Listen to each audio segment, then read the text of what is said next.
somebody until you've walked a mile in their shoes.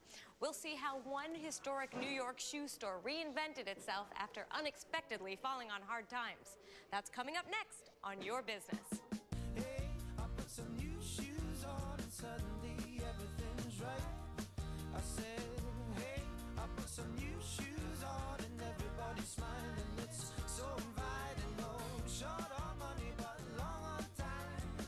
Slowly strolling in the sweet sunshine and I'm running late. Hi everyone, I'm JJ Ramberg and welcome to Your Business, where we give you tips and advice to help your business grow. When Robert Schwartz saw his orthopedic shoe business suddenly drop by 50%, he knew he had to do something drastic. He shows us how you can reinvent a company with a little style.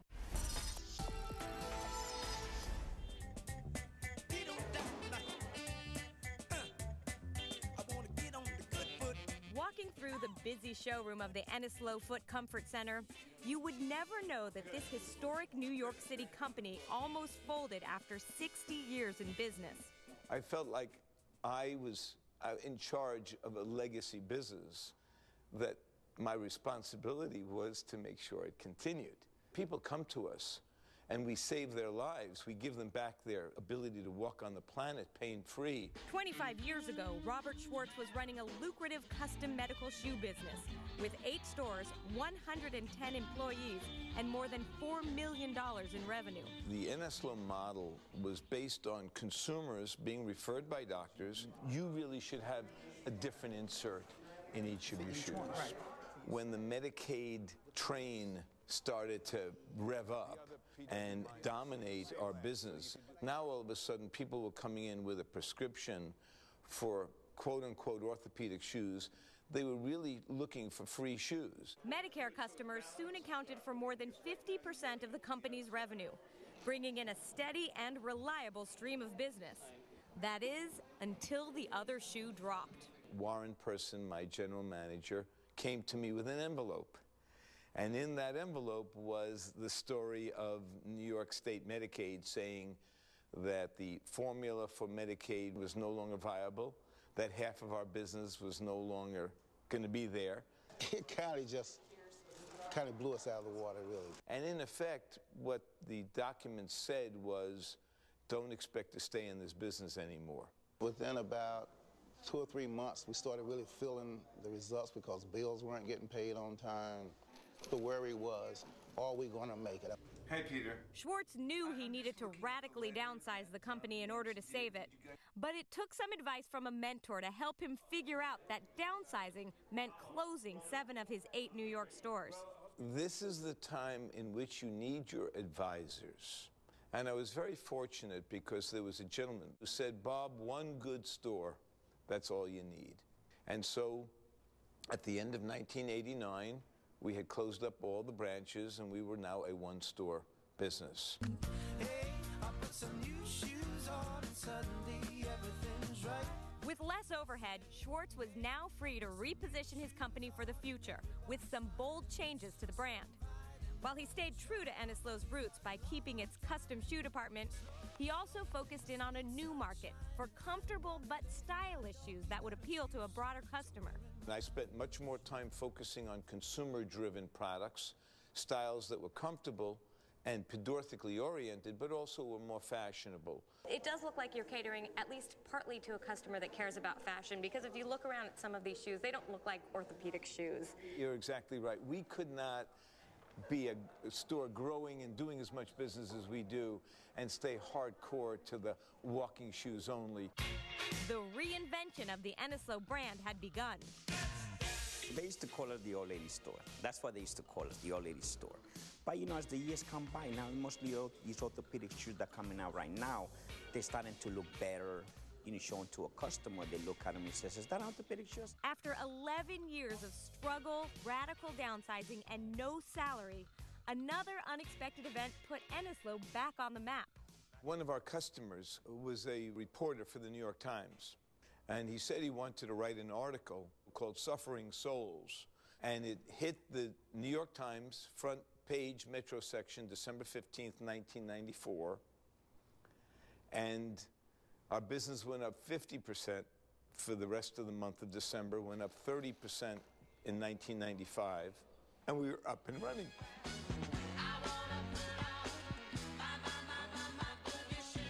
With Eneslow's reinvention complete, the business is now thriving, with aging baby boomers seeking out its services in record numbers.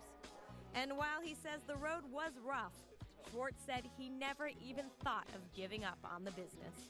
I felt my legacy was to sustain something that was unique and special and different, that the world really needed, that there were very few people who provided the services that we provided, the benefits we provided.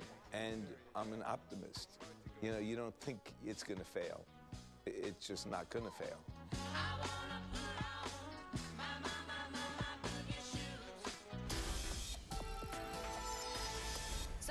Eneslow, how can you reinvent a faltering business? Let's turn to this week's board of directors to ask them. Kim T. Gordon is president of National Marketing Federation Incorporated, a strategic marketing consulting firm. She's also author of the book Maximum Marketing, Minimum Dollars, the top 50 ways to grow your small business. Nell Merlino joins us again. She is the founder, president, and CEO of Count Me In for Women's Economic Independence. That's a not-for-profit provider of business loans and resources for female entrepreneurs. And Erica Dinan-Minahan is also here again. She's the executive director of Golden Seeds, which provides entrepreneurs with advice as well as access to funding. Great to see you guys again. Good to Kim, see you. great to have you here. Thank you. So Thank you.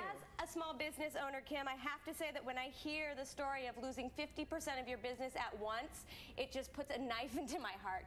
So if this happens to you, how do you know if you should reinvent or just shut your doors?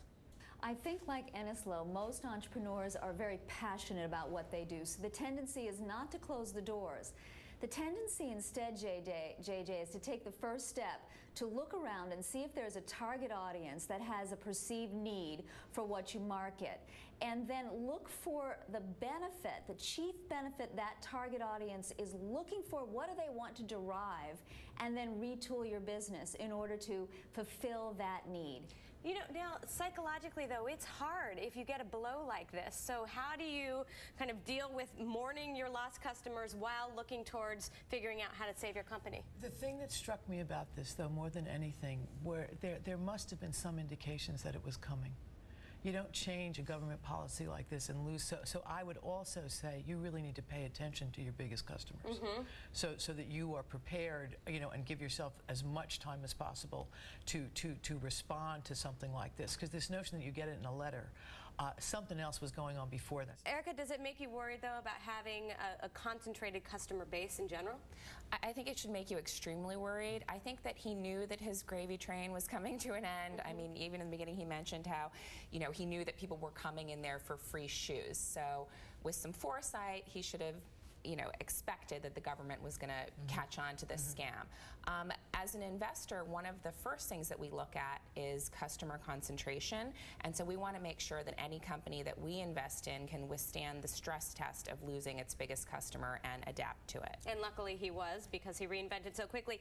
Kim, one of the things he had to deal with, though, is he had to kind of rejigger his whole brand. And how do you strike the balance between staying true to who you are, particularly with a historic brand, and moving forward? Well, you stay with what's central to your name and what you can't live without. In other words, what are you primarily identified with? Well, the name was historic. Good for them for keeping the name Eneslow. And then you have to completely retool. Find a whole new, what's called point of differentiation.